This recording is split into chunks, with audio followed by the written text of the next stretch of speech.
So what's going on? What's taking so long? Let's get started with somebody for whom this wait might be very tense. Salman Khurshid, senior leader of the Congress from Uttar Pradesh. Salman, what do you think is going on? I mean, it's been 10 full days. It can't be so complicated for the Prime Minister to choose his Council of Ministers.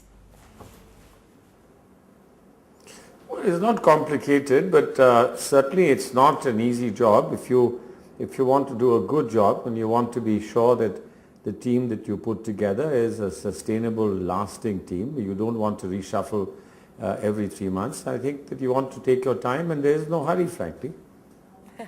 There's no hurry, but I mean, it is a peculiar situation, surely you'd concede. Let me ask you about yourself first before we get into the larger issue. Many people believe that you could be our next minister in either law or minority affairs. Have you heard that rumor as well? Is it an informed rumor, would you say? Well, I watch the television channels closely, and I read my newspapers. But I think that these are just ideas that are being tossed up, possibly part speculation, part information.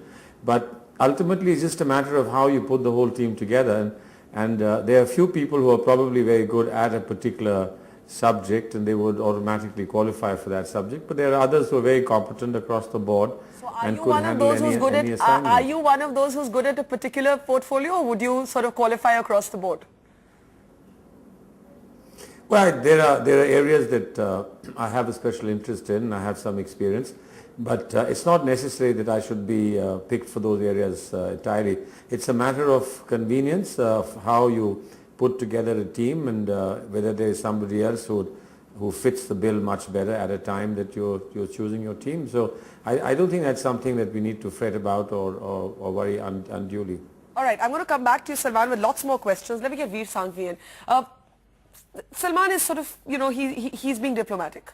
But many people believe that he could have been, in the External Affairs Ministry. That did not happen. Where do you see him going now? It's hard to say. He'd make a great law minister. I think he'd be wasted in minority affairs. That's a sort of obvious portfolio to give a sort of liberal Muslim face. And you think it's ghettoizing the Indian Muslim discourse as well? To some extent. Also, I mean, don't forget that Salman was a minister in 92-93. He was MOS in the External Affairs Ministry. He was Deputy Minister under Chidambaram in the Commerce Ministry. He's an extremely experienced minister. He's a man of great intellect. He was a don at Oxford. It would be a waste to give him something like minority affairs. Salman Khurshid, if I can get you quickly to respond to that, would it be a great disappointment to you if you did not end up in external affairs, which is now looking a little bit unlikely?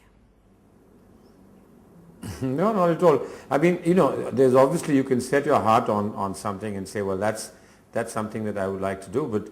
But if you're getting into government, I think that's not advisable. You look at all possible options, and particularly if it's a new team. There are lots of people wanting lots of things, lots of ideas. And frankly, I wouldn't be disappointed. I'd try and make the best of anything that I'm given. I just want to ask you specifically about yourself. Do you remember that time when the nuclear deal negotiations were happening and you were among those who expressed some reservations? Do you look back and say, oh, maybe that's what makes it a little difficult for me to end up in external affairs? No, not at all. I don't know whoever got this wild idea that that's something that would be an impediment. When we speak, and when I speak to the media, I speak my mind freely and fairly, and I think that's what my party expects us to do. It was not the deal about which we had reservations. It was only a desire to know what was going on. And frankly, within 2 or 3 days, I was part of a team of spokespersons who went across the country defending the deal, advocating the deal, and actually persuading people the deal was very good for our country. And I see no reason why anybody should be thinking that I had any reservations. Okay, Veer, quick response to that before I get Mr. Roy. Well, remember we said this. I said actually that he should be Cabinet Minister for External Affairs. This is before Mr. Krishna got the portfolio. And somebody said it was because of the nuclear deal. That's why I asked him that He's question. happy to clarify that. So I don't think it was a nuclear deal. I think it was a bit of element of out of sight, out of mind. To my mind, though, Mr. Krishna is an excellent choice. Salman would have been a great foreign minister. Okay, we'll go back to Salman. Now I want to get the allies in.